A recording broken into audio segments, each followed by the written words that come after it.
Okay, so we're going to continue with our second part of the history of behaviorism. Uh, the individual that's going to take center stage for this particular lesson is B.F. Skinner and Clark Howell also. But we'll start with that, and then we'll talk about socio-behaviorists. So let me start the slideshow. Okay.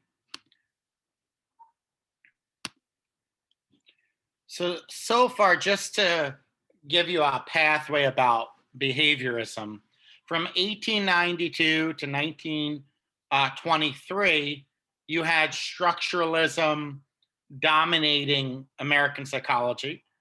That's Wundt and Titchener.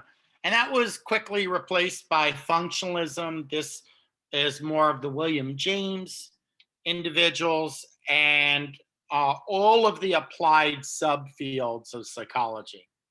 Now, in 1924, Titchener conceded that Watson's behaviorism absorbed or engulfed the United States, and other forms of behaviorism started to emerge. So let's talk about that, right? So 1913, here are the stages of behaviorism. From 1913 to 1930, you have Watsonian behaviorism.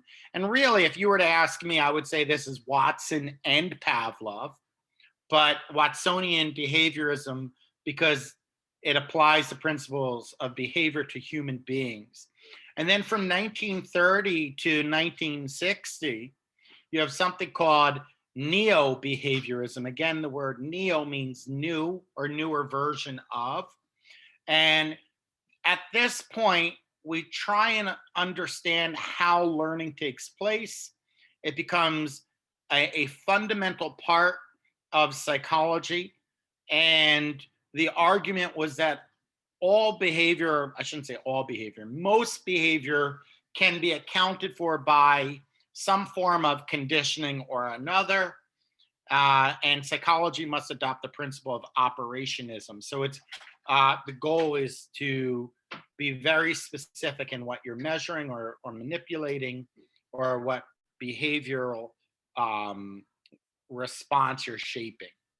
And then from 1960 to the present, we have something called socio-behaviorism, which includes an internal process or a cognitive process. And you may recall at the beginning of the previous lecture, we did talk about various behaviorists, and we did talk about how they started embracing internal processes or mental processes. And then the radical behaviorists came along.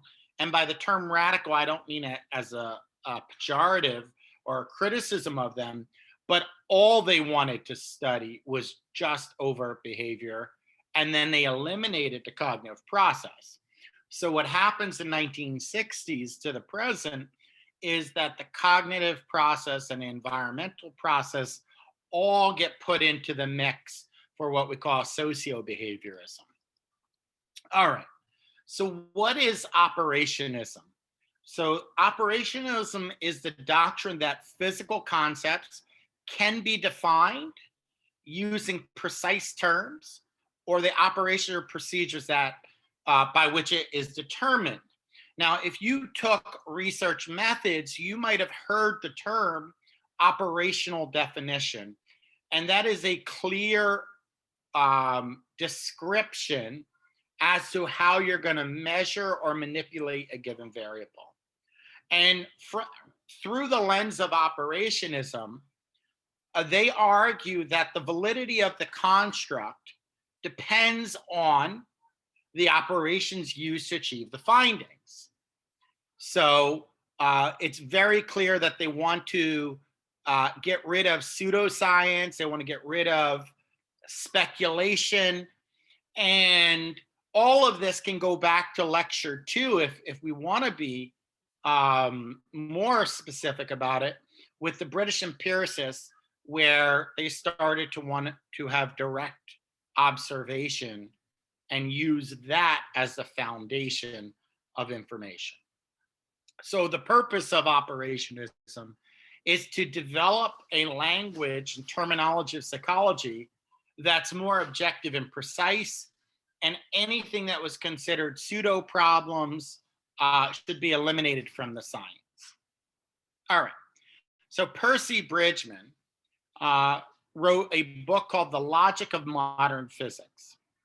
And here is where you get the term operational definition, right? So an operational definition calls for specificity of all physical concepts. And anything that doesn't have a physical element must be discarded. So again, we're still in the phase where cognition is not yet reintroduced. So things like consciousness is irrelevant to the scientific study of psychology. All right. Then we have Tolman, Edward Tolman. Edward Tolman, a little bit about his history. He studied engineering at MIT and ultimately started to study at Harvard psychology under Holt. Graduate studies, he studied under Titchener. And what's interesting, we mention all these people because these are the major players of the field. And while he's studying under Titchener, who uses this concept of introspection to break down consciousness, he starts to question whether or not introspection is a valid measure of behavior. So he questions it. And ultimately, he looks for something different. And he discovers Watsonian behaviorism, or Watson's principle. And that's the direction he goes in, is behavioral psychology. In 1915, he got his PhD, became an instructor at Northwestern, and then ultimately becomes part of the UCal system in Berkeley. And what he does is he studies comparative psychology. And his research was on rats. And it's interesting because Tolman had a feud with Skinner, even though they both had a lot of similarities. And we'll talk about that as we go. All right. During World War II, he starts to work with the Office of Strategic Services, which eventually becomes called the CIA, which we're more familiar with. And then he led the opposition against loyalty oaths in California. So one of the key works of Tolman was a manuscript entitled Purposive Behaviors in Animals and Men. And in this manuscript, he rejects introspection altogether. So he goes against the work of Titchener. And he felt that if you're going to study internal processes, they should be able to be connected back to some directly observable behavior. So you want to study internal processes connected to an observable or objective behavior. Now, for something to be purposive, that means that all behavior is directed at achieving a goal. All behavior should be described in objective terms, such as if we were going to look at Thorndike, a cat getting out of a puzzle box would be the objective. And learning is the outcome of purpose, or is evidence of purpose. All right. So the attribution of purpose to behavior was criticized by the radical behaviorists. Now, radical behaviorists, we're talking about Pavlov and Watson again. And one of the reasons why they criticized Tolman was they thought that purpose was going to bring you back to cognition or conscious thoughts, when in reality, consciousness wasn't really relevant to Tolman at all. So even though Watson criticized his work, it wasn't part of Tolman's theoretical model. Nor did he feel like consciousness was necessary to affect behavioral responses. And he said you should focus on those overt responses rather than what's happening beneath the surface anyway. Now, what do we do with intervening variables? So what is an intervening variable? An intervening variable is something that happens within an organism that influences a behavior. And he talks about intervening variables as potentially being both the cause and a result of behavior. But in talking about this, he says that behavior must be observable, operationally defined, and we need to understand how that intervening variable impacts the behavior.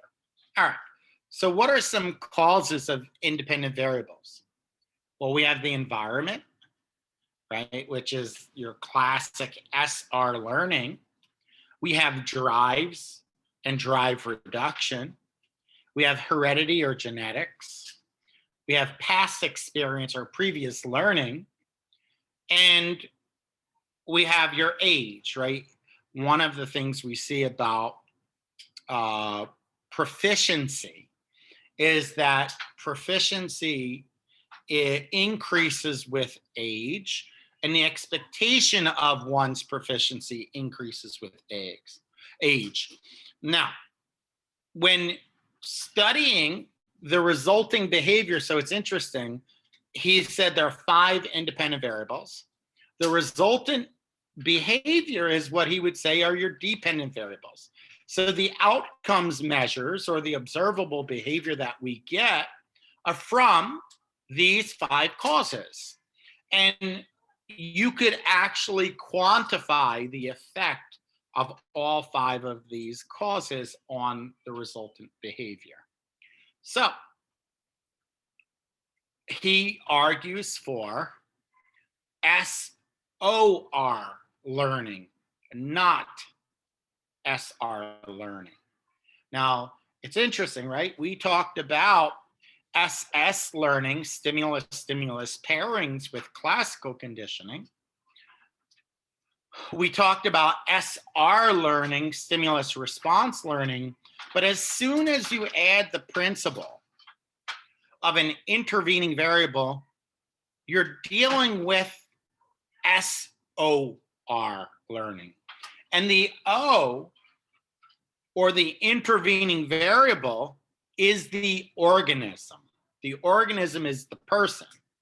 So if we were going to try and understand something like hunger, basic drive, right, to eat, or satiation, it's a classic example because I can't see hunger, but I can infer hunger based on what you do.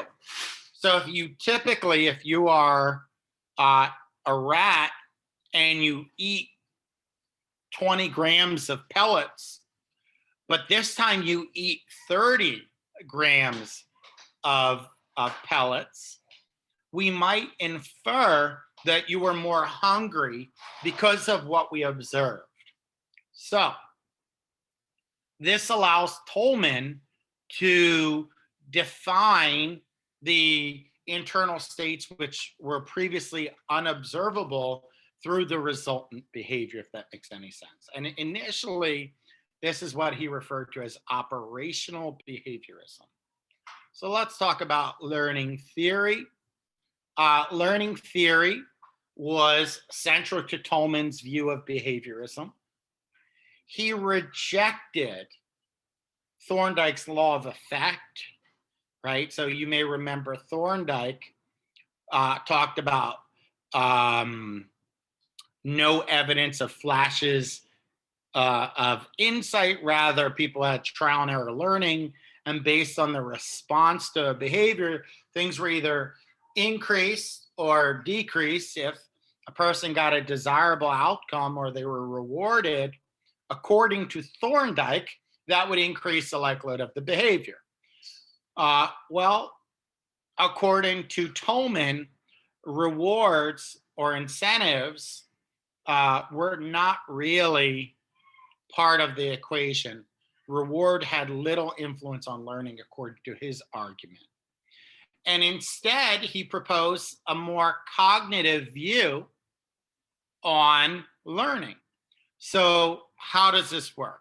He believed that repeated performance on a task strengthens the relationship between the environmental cues one receives and the expectations, which he called these sign gestalts. So they were learned, and ultimately, cue expectancy was what determined whether you did a behavior or not, regardless of whether you received reinforcement. And then probably one of the bigger things he talks about is a cognitive map. And what is a cognitive map according to Tolman? Well, this is a pattern of sign gestalts. So animals learn their environment through cognitive maps, not motor habits. So instead of looking at responses, he focused more on places. And you may have seen in Introduction to Psychology, cognitive maps. This is basically an awareness of spatial reasoning in animals. So if you had a maze, a radial arm maze with which a bunch of paths to cheese, believe it or not, a mouse would remember the paths they've already taken and eaten cheese. So that demonstrates some evidence of a cognitive map. Now, it's interesting, right? Because we're talking about cognition, but really at this point in time, the cognitive movement wasn't really pronounced in behaviorism. So we talked about intervening variables, right? So he felt that intervening variables were a way of operationally defining internal states. Another important point is that the animal model was incredibly used during this point of behaviorism. So things like pigeons and rats were the driving forces of research for behaviorism. And why did they use the animal model? Well, because according to behaviorists, you could generalize from the non-human animal, things like pigeons and rats, to humans. Moreover, rats were inexpensive and they were readily available. So that's why we used rats and pigeons as part of our studies. Now, Clark Hull, this is Clark Hull here. He struggled as a child. He had many health impairments, starting from poor eyesight. He had polio, and really threatened his youth. So he had a lot of life challenges, but he was quite perseverant, and he was successful in life in spite of his vision problems and polio. And he had a strong drive for success, which did that. So he starts studying mining engineering at the University of Wisconsin. Eventually, he switches over to psychology. And in 1918, he gets a PhD in psychology from the University of Wisconsin and stayed on their faculty for a decade. So, what was his early work? His early work demonstrated his interest in objective methods and developing usable laws. So he put a lot of focus on objectivity in research and lawful behavior. So things that he was interested in were concept formation, the effect of tobacco on behavioral efficiency. Now, you might say, what does tobacco have to do with efficiency? Believe it or not, tobacco, the active agent in tobacco is nicotine. And nicotine is a stimulant. So stimulants like coffee and other stimulants could increase one's performance.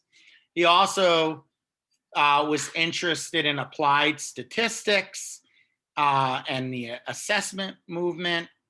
And he wanted to debunk some of the things related to hypnosis. He spent 10 years studying hypnosis, and ultimately he argued that hypnosis works insofar someone is suggestible. The more skeptical a person is, the less likely they're going to be influenced by hypnosis.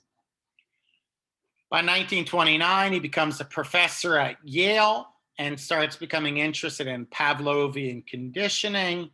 And he starts writing articles about classical conditioning and how it affects more complex behavior. And in 1943, he writes a book called The Principles in Behavior, which was a theoretical attempt to explain all behavior. How do we explain all behaviors or all types of behaviors? And this work is still cited heavily today. So if you look at the statistics, anywhere between 40 to 70% of research of that day cited it, and it's still cited. Now, it's cited a little less than Skinner. Skinner is cited a lot more today, but it's still heavily cited. And then by 1952, he writes a book called A Behavior System, which is the final principles of behaviorism. All right. So mechanism. Now, you may recall from lecture 2, we talked about the principles of mechanism or being automatized or robotic. So anything that had to do with consciousness or purposes were pulled out. So he pulled out all mentalistic terms that Tolman used. He felt that we were more automatized, like machines. They're on an autopilot. They don't need cognition. And similar to the principles of physics, everything should be broken down to physical concepts.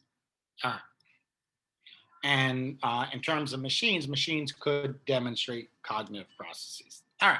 So very objective, very focused on experimental methods, focus on quantitative research versus qualitative research. And that was his principles. So there were 4 research methods according to Hull. Simple observation, observe behavior. Then you had systematic controlled observation. Now you're controlling the environment and eliminating possible confounds.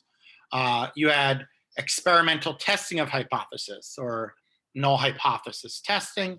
And then you had hypothetico-deductive method, which is more of a top-down theory to describe behavior. But the hypothetico-deductive method draws on a lot of the past research. And that's what drives your explanation of the current behavior. Now, as with all physical sciences, he felt that if the hypothesis was not supported, then that should refute that concept, and science should be self-correcting and eliminate ideas that don't find support. So, so the developing macro ideas, that doesn't mean that you leave it there. It's still critique. So now, how do you explain motivation? Motivation, according to this view, is a state of bodily need, and it arises when one is experiencing some suboptimal biological condition. So we talked about hunger, and hunger is a suboptimal state for satiation. And then what are drives according to this view? So this arises from a tissue need or activates the behavior. And ultimately, drives serve as intervening variables, and drive reduction is dependent on reinforcement, which is different from what we said earlier in today's lesson. And the drive strength depends on the length of deprivation and the intensity of the response strength of energy. All right. So you have two types of drives. You have primary drives. These are a state of bodily need, things that are vital for survival, things like food, water, sleep, sex, air, and so forth. These are your primary bodily needs. And then he talks about secondary drives. Now, secondary drives have their strength because they're associated with a reduction of drives, meaning they can be used to satisfy some form of a primary drive. And because they're linked to a primary drive, they become drives themselves. So an example of a secondary drive would be money. People have a strong drive for financial success and money, but money doesn't satisfy sleep or food needs. But what we learn is that money can be used to buy food, and that satisfies the need of hunger or perhaps thirst. Or money can be used to buy a good mattress so that you could sleep well. So because money is linked in some way to satisfying a primary drive, there becomes a secondary drive towards things like money because they can be converted. Now, what about learning? So learning is the key role in the whole system. And he focused on the principle of reinforcement. And he argued that a reinforcer is going to keep a behavior going. Because that reinforcer provides some sense of satisfaction, it increases the likelihood of that behavior occurring anytime that situation that precedes it occurs. So whenever you have a certain situation and you did a behavior, if it's reinforced, you're going to be more likely to do that behavior in a similar or the same kind of situation. So the concept of law of primary reinforcement was when a SR relationship or a stimulus response relationship is followed by satisfying some kind of bodily need, the probability of doing that behavior in the future is going to increase because it satisfied some bodily need. So reinforcement, according to Hull, is all about drive reduction or fulfilling some kind of primary need. Now, He talked about primary reinforcement and secondary reinforcement. Primary reinforcement, it serves drive reduction of a primary need on the basis of learning. And secondary reinforcement is a drive reduction that satisfies a secondary drive. So let's talk about money. If money became a secondary drive or reinforcer, well, how do you get money? You have to work, right? So if a person learns to connect working to get money, they're going to increase working behavior to continue to get money. And that would satisfy that secondary drive. And then we have this concept of habit strength. What is habit strength? Well, according to this concept, Hull believed that habit strength was the relative strength between a stimulus and a response. And the strength of the connection between a stimulus and response depends specifically on reinforcement. And according to this principle, learning can't occur without reinforcement because reinforcement was necessary for drive reduction. Now, interesting, right? Because Tolman and Hull are on opposite sides of this coin. So let's pull back a little bit, right? When we look at Hull's work, you have mixed reviews. So some people criticized him the same way they criticized Watson and other radical behaviorists.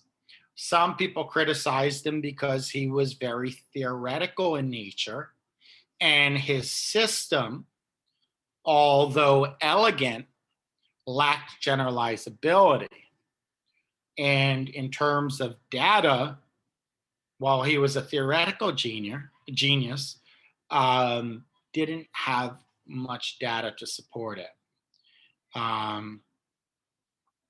Okay, so how did Hull have his mark or make his mark on psychology? Well, his theories resulted in a lot of research that followed. His students followed and made meaningful contributions. And he served as another defender of objective behaviorism or studying overt behavior. So now that brings us to B.F. Skinner. B.F. Skinner is arguably one of the top 10 most influential psychologists in the 20th century. And by the 1950s, his brand of behaviorism becomes the embodiment of behaviorism. So we move away from Watsonian behaviorism to moving towards Skinnerian behaviorism. And he had a lot of people who followed his work. And he wrote on a lot of things that were quite useful for behaviorists, things like behavioral control, behavioral modification, theoretical ideas of a utopian society, and the concept of free will. And he was a celebrity in his own right. So let's talk about Skinner. So he describes his childhood as relatively affectionate and stable.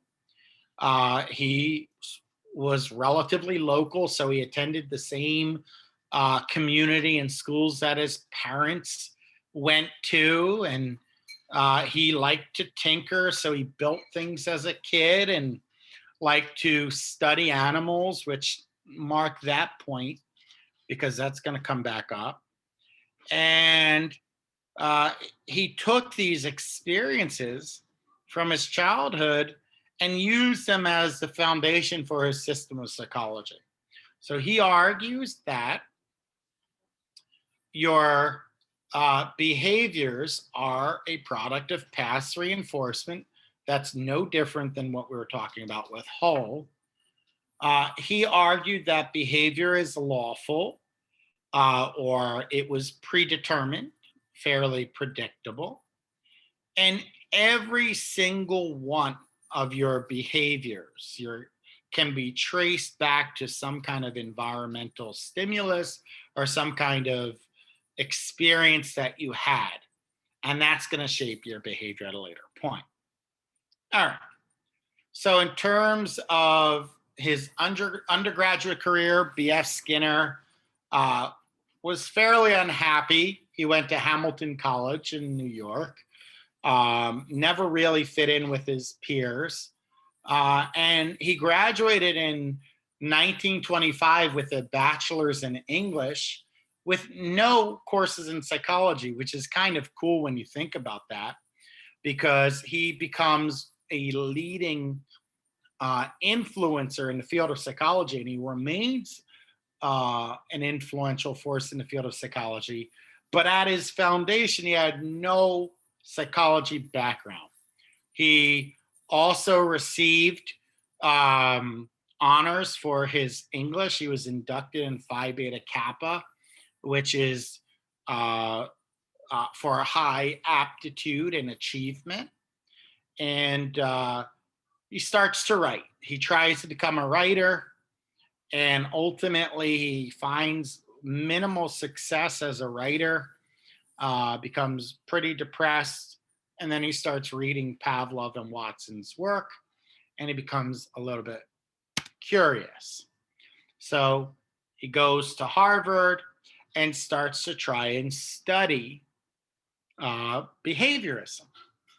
And his dissertation was entitled "A Reflex is a Correlation Between S and R." Or let me translate that. A reflex is a correlation between a stimulus and a response. So he argued that even reflexes and the strength of a reflex could be linked to some form of behaviorism. And then he wrote several other texts in 1938 and 1953. And towards the end of his life, he, was fairly productive, lived in a controlled environment, enjoyed writing. What's interesting is he didn't do well with romance and fiction for the most part, but when it came to scientific writing, he did fairly well, and that served as a source of positive reinforcement. And he writes a book called The Intellectual Self-Management in Old Age. In 1990, the end of his life, he starts to critique the growth of cognitive psychology, and he saw cognitive psychology as a threat to behaviorism. And in his last piece, "Can Psychology Be a Science of the Mind?" He also challenges the idea of cognition, and then dies in 1990 of leukemia.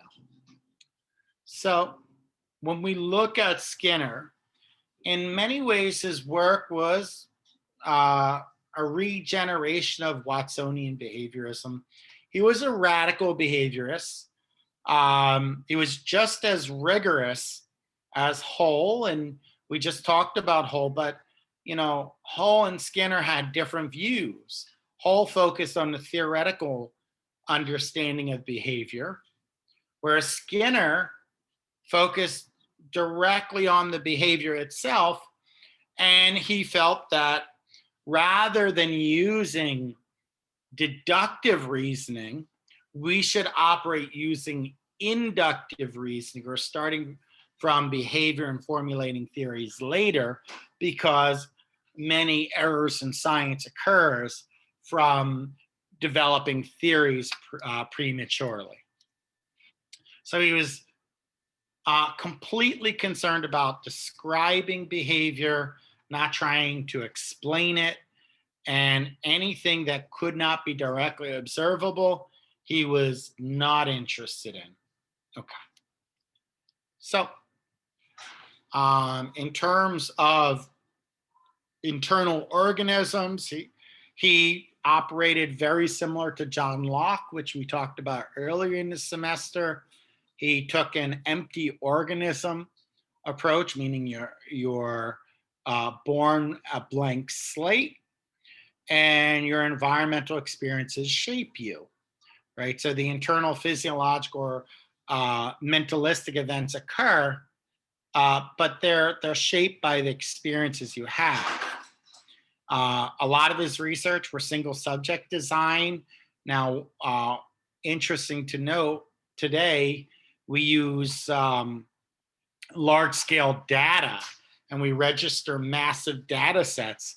But Skinner felt that you could have a meaningful understanding of behavior just through a single organism, a single subject, and that was enough.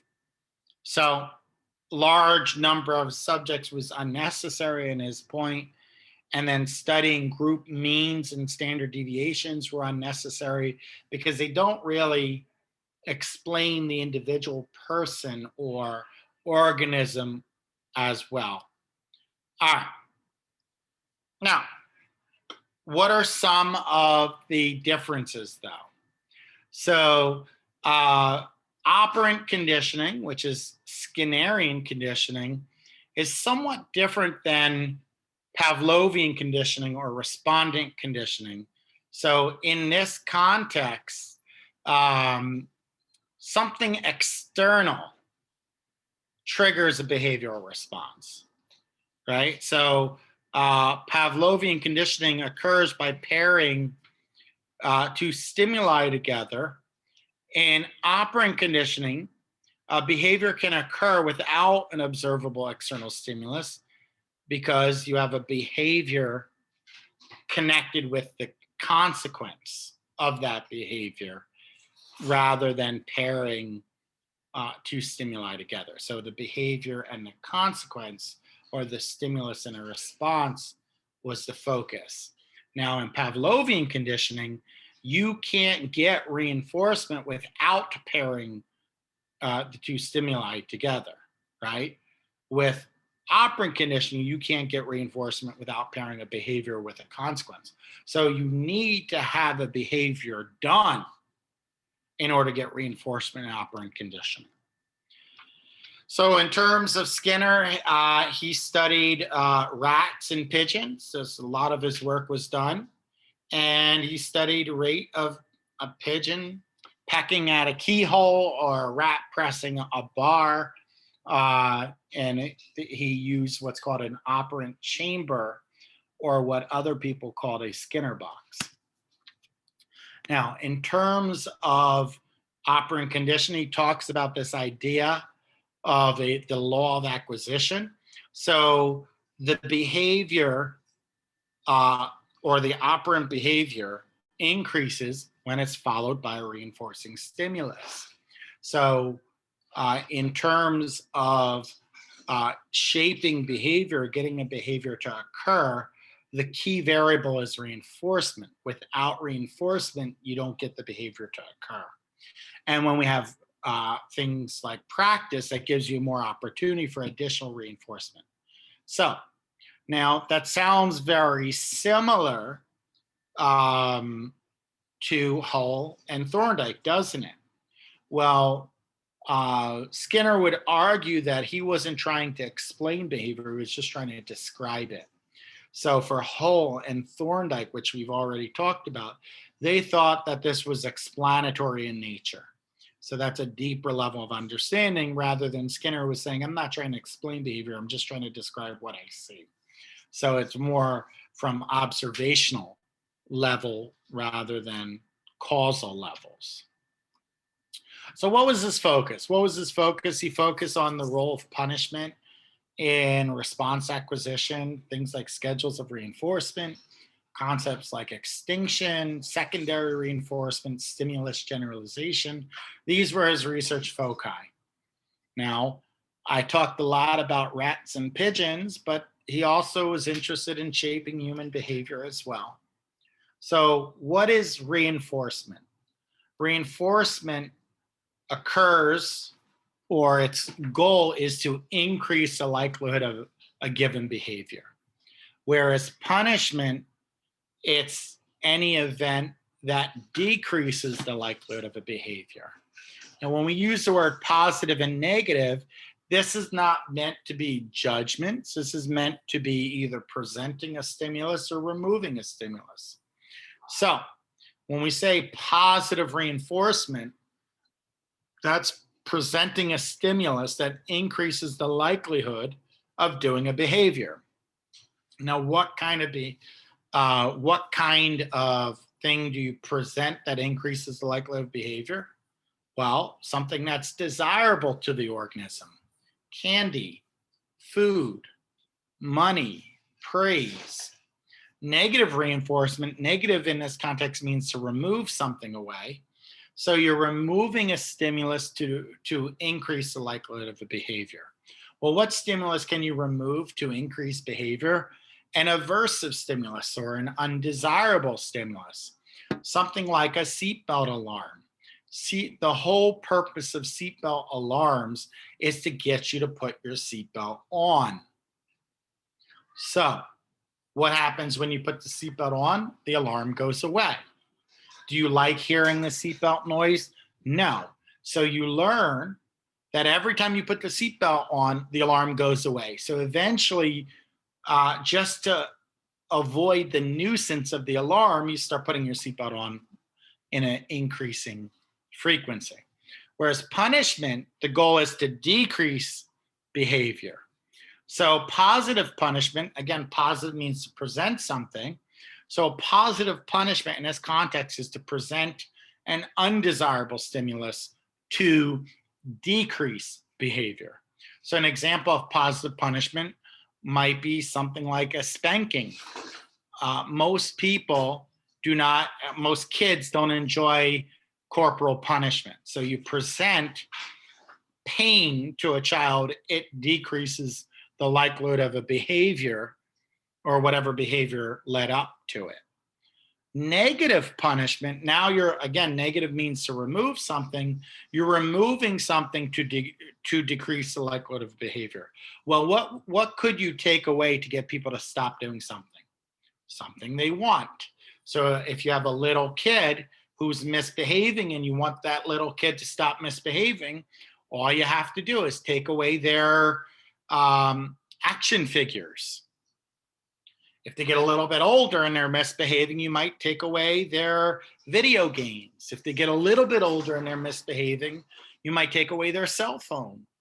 Or a little bit older, you might take away their car.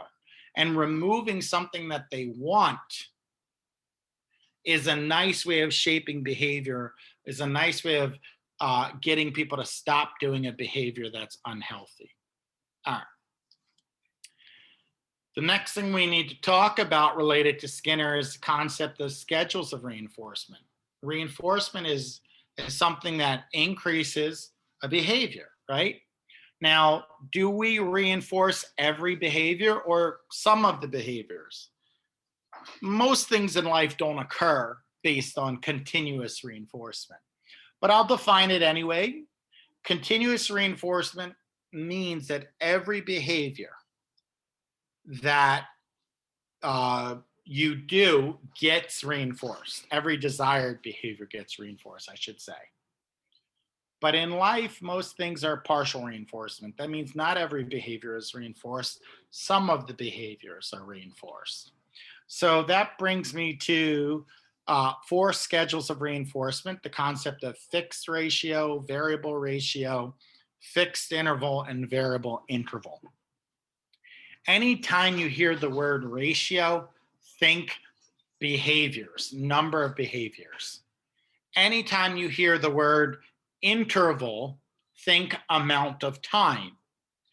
Anytime you hear the word fixed, think the term stays the same. Anytime you hear the word variable, think that it changes. So now I define my words. Now I'm going to put these 4 together. So fixed ratio is a schedule of reinforcement when the number of behaviors that you need to do to obtain reinforcement stays the same.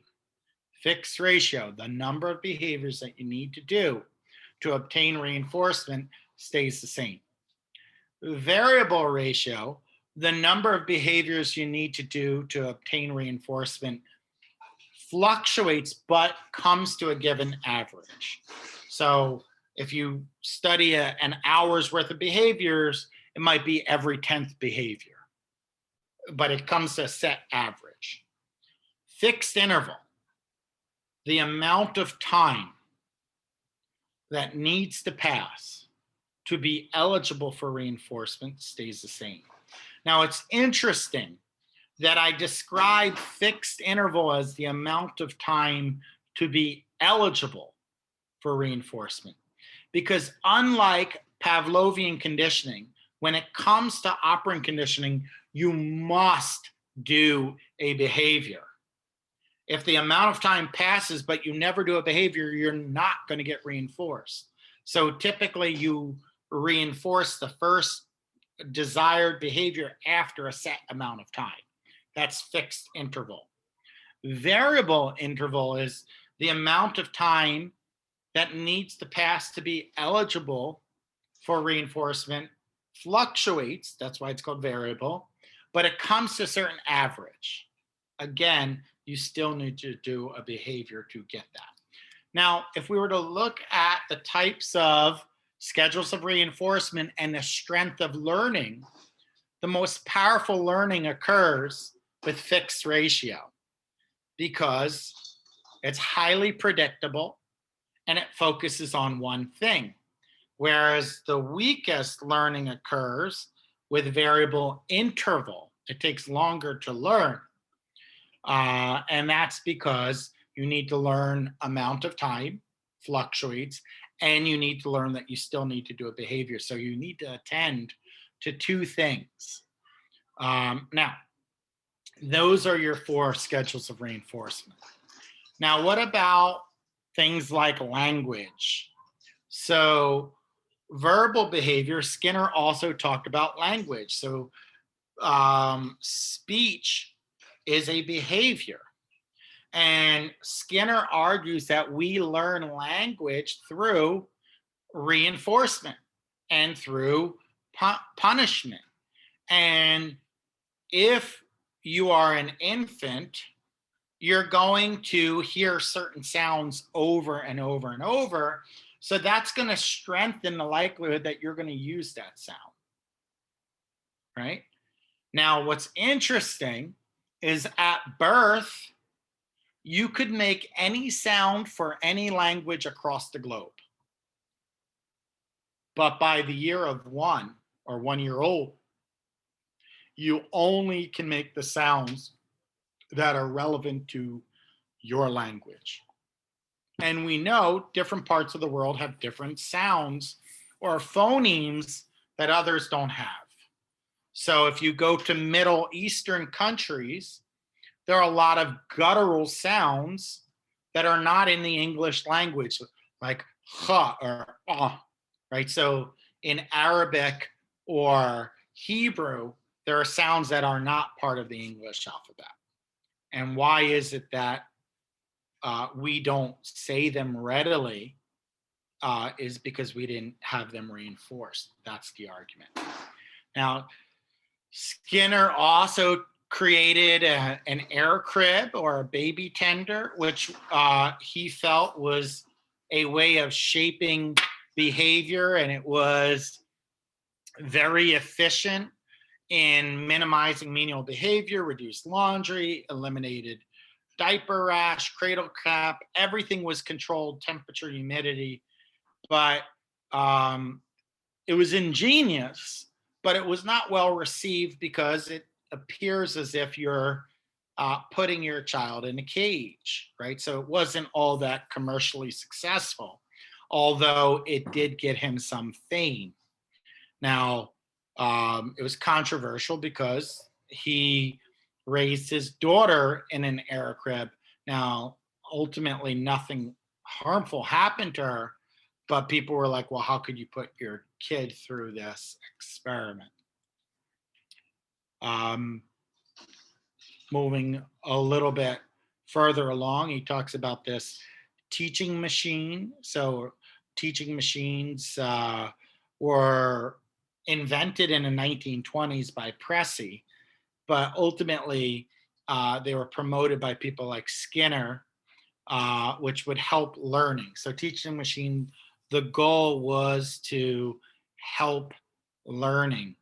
And this was a little bit more well received because at this point, you had more students than teachers, and it could shape learning in a meaningful way.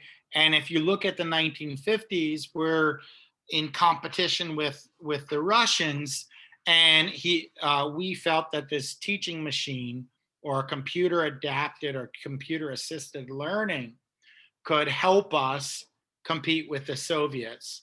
And by the 60s, it becomes very dominant. And we still have it. How many apps are there to teach kids how to do mathematics or learn their alphabet or sentence structure, things like that? So computer assisted learning becomes dominant, and it helps us in the classroom. Another interesting thing is that Skinner helped develop pigeon guided missiles. So if you're familiar with computers today, you shoot a missile, it can lock onto a jet and hit its target. But what was incredible about Skinner was he trained pigeons to peck to steer a missile to hit its target. So these pigeons were housed in the cone of the missile. There would be a target, and the pigeons would peck to make sure that the missile stayed on its target. Pretty impressive. If you ask me, these pigeons were quite accurate. So it's clear that he taught these pigeons how to learn. Now, the military wasn't all that impressed with it, though. I'm impressed, but they weren't. Now, I said he also wrote about a utopian society in 1948. Skinner writes a book called Walden 2. And he felt that you could take the principles of behaviorism and apply it to society. And he writes a novel about a 1,000-member rural community. And he writes about how you could use behavioral control, positive reinforcement to shape the behavior of the society in a way that everyone would live cooperatively and kind with one another and socially appropriate. Ultimately, people have tried these communes and it doesn't work. But in his novel, he tried to create an argument for such a society. All right. Now, behavior modification. Behavior modification is a fancy way of saying wanting to change or control a given behavior. So behavior modification could be used for all kinds of things. So using positive reinforcement, it's used all over the place. So if we think about work, well, many places of employment have holiday bonuses, or they have employee of the month. Well, what's the purpose of employee of the month? It's supposed to be an incentive to work harder so that you are recognized by your boss. I'm not going to do all of them. Schools. So schools use behavior modification, sticker charts, things like that. And then at home, we have chore charts. All of these things, you could reinforce desirable behaviors and you could extinguish or get rid of undesirable behaviors, according to Skinner.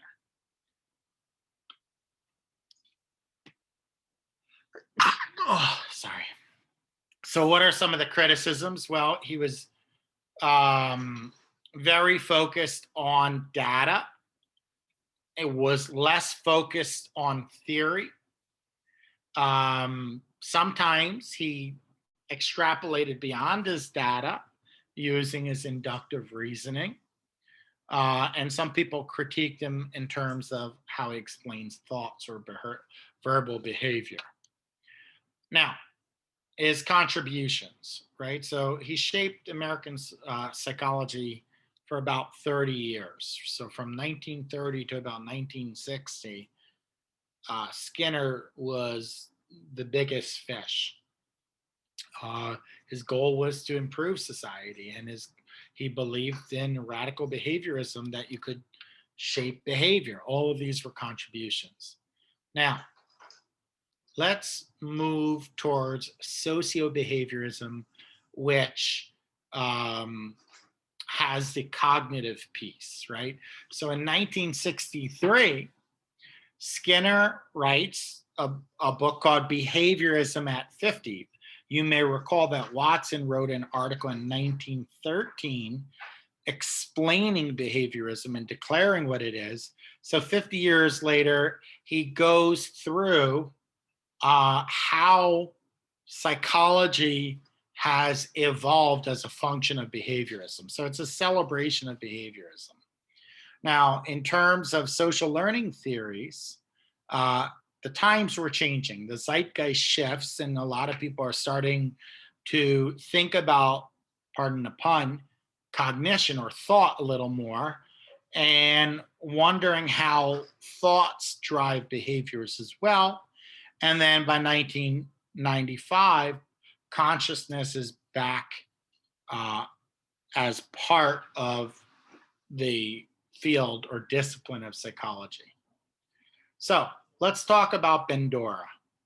So Bandura had a socio-cognitive theory or social cognitive theory, and it's still behavioristic, but it's less extreme than Skinner. Skinner was a radical behaviorist.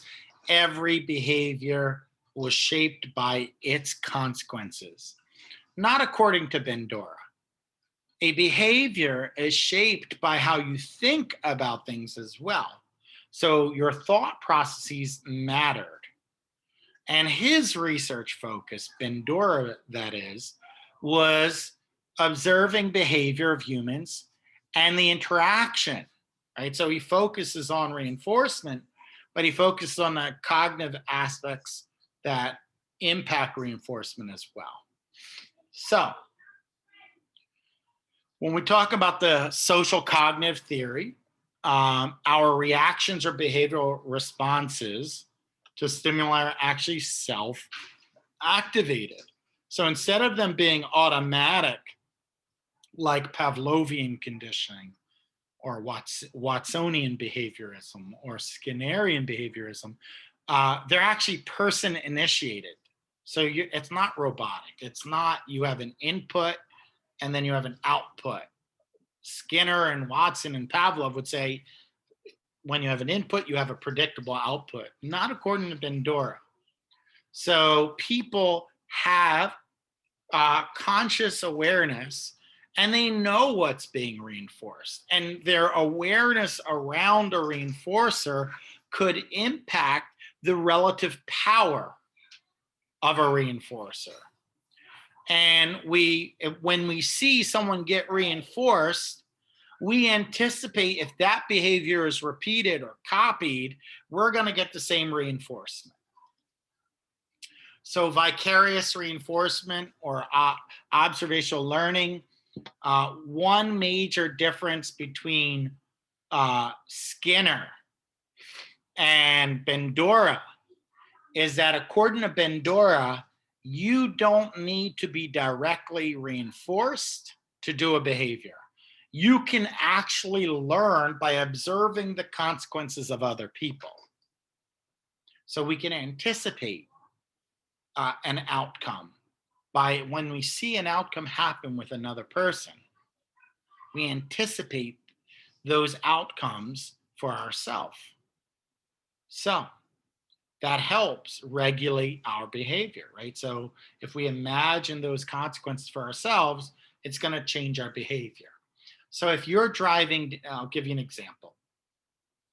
If you're driving down the highway and you're speeding and you see another person get pulled over for speeding, is that going to make you more likely or less likely to speed as you're traveling down the highway?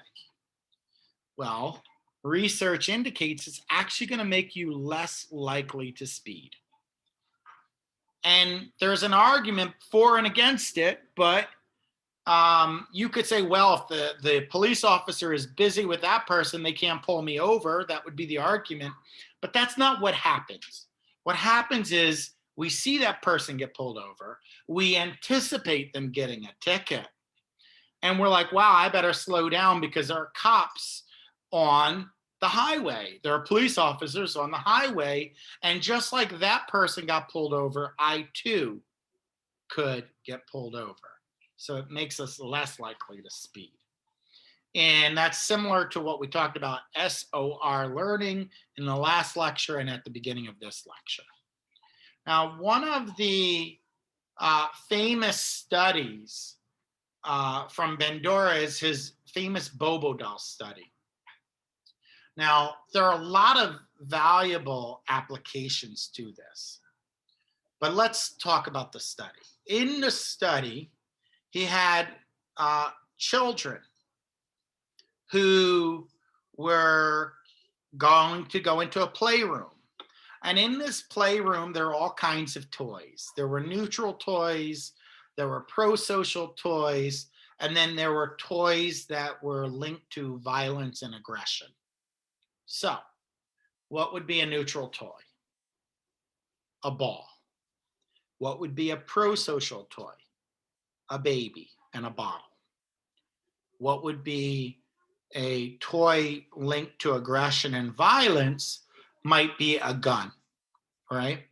So what's interesting is that he broke children into different groups, and he had some children watch a videotape with an adult model, and that adult model engaged in aggression towards the inflatable clown, Bobo. And then another group did not see the tape. And what he found was fascinating. He found that those children who observed an adult model acting aggressively towards Bobo were more likely to imitate or copy that aggression than the people who didn't see it. Moreover, he found that those people who observed aggression, not only did they copy directly what they saw on the tape, but they found new ways to be aggressive. So we talked about a doll. Well, you had a doll and a bottle. You would think to use the bottle to feed the doll.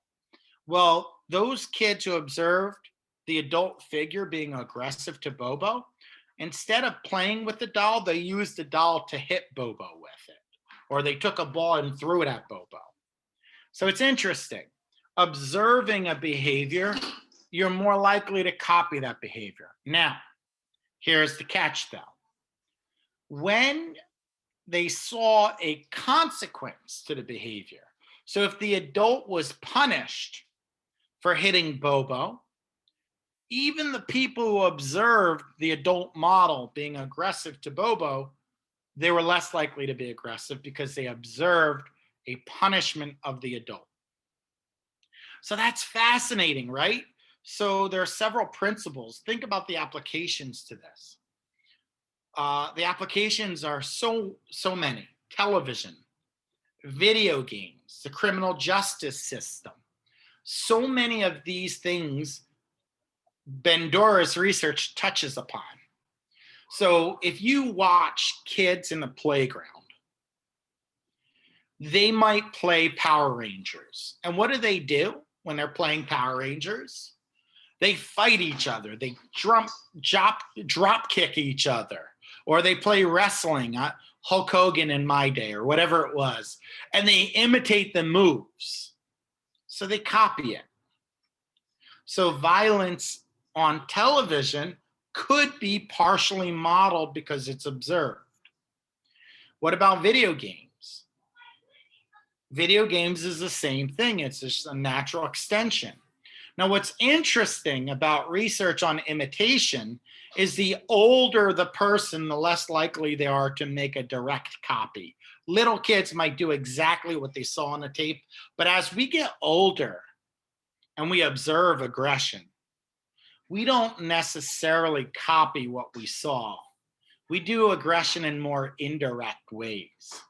So if you watch a horror movie like Freddy Krueger or Saw, right, you're not going to go out and do what you saw in these horror movies, but it might have a subtle impact on you and making you more aggressive, such as when you're driving down the road and someone cuts you off. You might be more inclined to engage in road rage, which is to speed up, cut them back off, slam on your brakes, stick your middle finger up at them. And you might say, well, why did I engage in that behavior? It might be all of the aggressive things you observed. Now, I'm not saying every bit of aggression is due to television, due to video games, and all of these things. That's not what I'm saying. But it is a variable that predicts aggression, and we must be aware of that. So be careful what you expose your kids to, because they're going to copy it. So what is the major thing that distinguishes between Bandura and Skinner? Well, according to Skinner, the person who controls the reinforcer controls the behavior. According to Bandura, the person who controls the models in society controls the behavior. So when we think about society as a whole and the information, the exemplars or models in the community, the more positive role models you have in a community, the more likely you're going to be inspired by that role model and copy that behavior. So that's something to think about. So, what influences the relative power of someone as a role model or model? Well, there are several factors. As with everything in psychology, it's never one thing. So if that model is the same age and sex as the person, they're more likely to look at them and be impacted by them. If they're observing someone who has similar problems to them, they're going to be more likely to copy that. If the person has a status, a prestige, however that society defines prestige, you're going to be more likely to copy the person with the prestige. If it's easy to copy, so if it's a simple behavior, you're going to be more likely to copy the model. And if it's things like aggression or hostility, you're going to be more likely to copy it. So that's interesting that all of these factors shape whether you imitate the model you observed. Now let's talk about self-efficacy. So self-efficacy, it has to do with competence, or whether you feel that you're competent at something. So to have high self-efficacy means that a person believes that either they are skillful in this area, or they believe that with practice they could become skillful in that area. Notice it's very specific to a set of behaviors or a competency area versus self-esteem. Self-esteem is more global. It's your general sense of self-worth. Self-efficacy is a sense of competence in an area or solving problems. So a person, I'll take myself. If you ask me, Dan, do you believe that you're a competent person and people respect you? I would say, yes, of course I do. If you ask me, do I believe I can sing? I'd say, not if my life depended on it. So it's interesting that I can separate my general sense of like, I have value in society and I'm respected in society, but still be able to tell you that I'm dreadful at singing. Right? So that's important, right?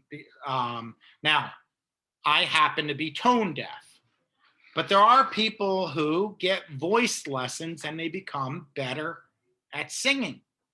They learn to control their range. So a person with high self-efficacy might say, right now, I'm not the best of singers, But with voice lessons and training, I could get good at it, right? So if I wasn't tone deaf, I would believe that. If you ask me to play piano, I'm also I'm marginal at that. I'm not so good. But with lessons, I know I could get good at that. All right. And that would be high self-efficacy versus low self-efficacy. So what are some hallmark feature of people who have high self-efficacy?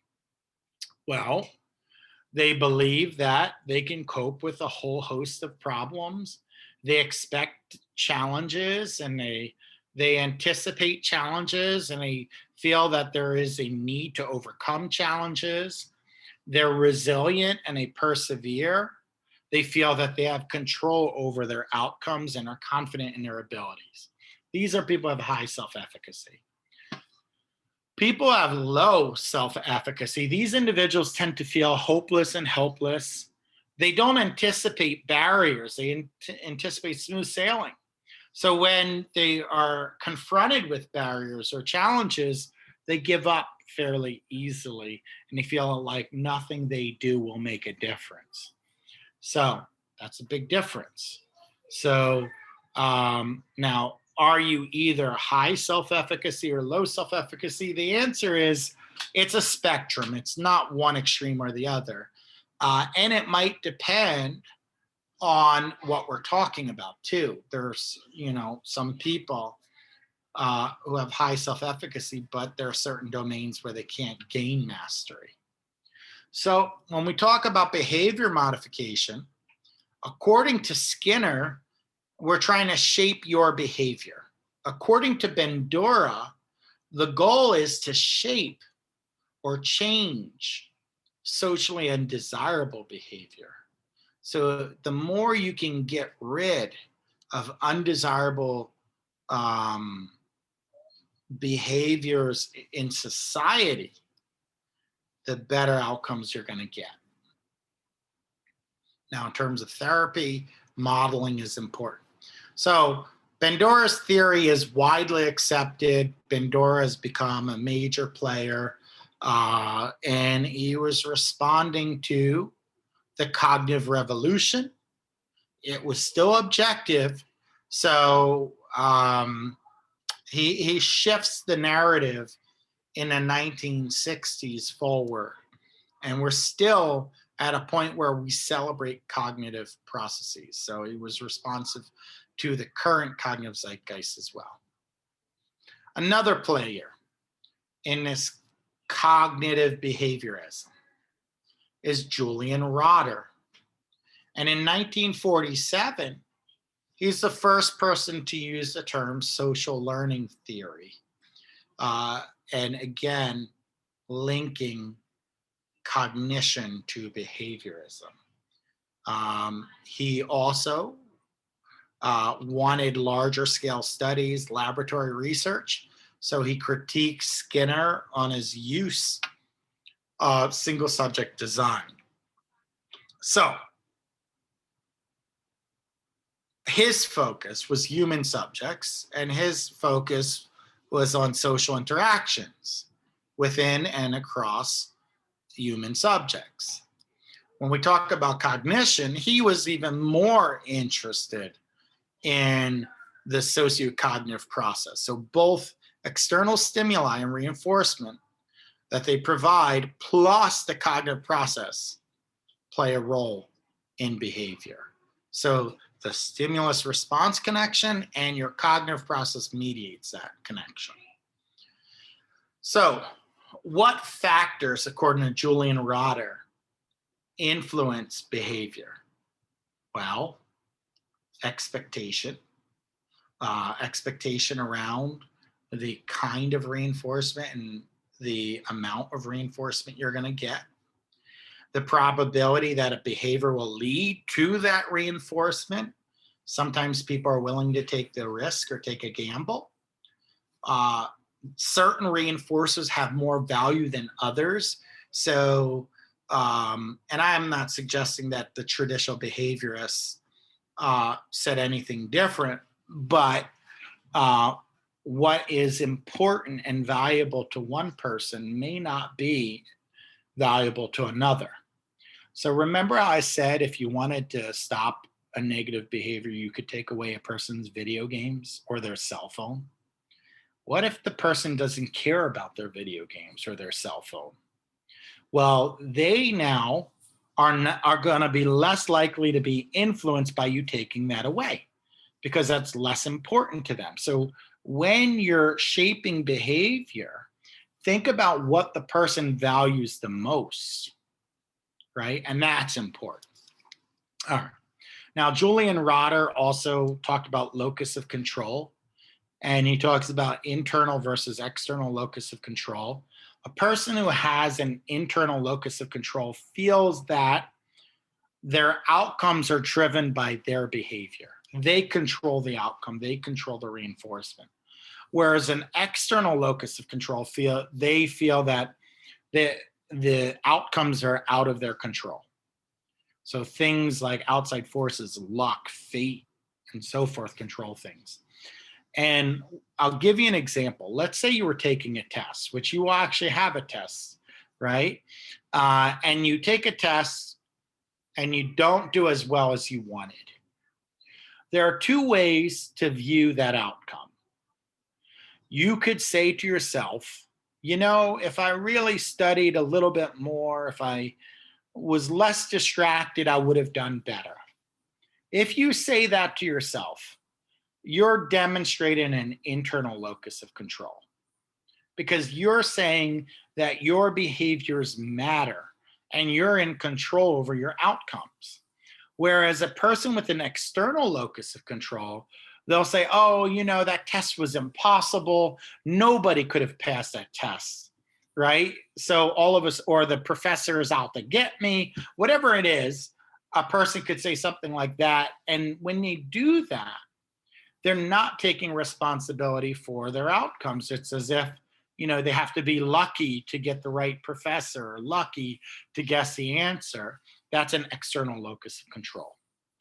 Now, what shapes one's locus of control? How you were treated in early childhood plays a role. We learn to develop power and agency, or we learn to become disempowered based on how we're treated as children. And that's crucial. That's crucial. One thing I will tell you is that there's also a generational effect. We are seeing Gen Y and Gen Z, especially Gen Z, are operating with increased level of external locus of control. So those people who are high school or college age now are more likely to feel disempowered than or less responsible for their outcomes than their parents and grandparents, which is powerful, right? So we have to shift the narrative and teach people their agency. So what's the fate of behaviorism? So if we were to look at it, the cognitive challenge modified the behavioral movement. But in reality, behaviorism is still behaviorism. Whether you're a socio-behaviorist or a radical behaviorist, it doesn't matter. So today, you have the traditional radical behaviorists like Skinner and Watson and Pavlov that don't assume any internal process, but there are also today people are methodological behaviorists who embrace the internal organism, embrace cognitive processes. And in the end, I would argue that the socio-behaviorists added value rather than detracted from behaviorism. And with that, our lesson's done. I'm going to stop there and end the video. Now, reminder, next week we'll have a test, so happy studying for that as well. Take care.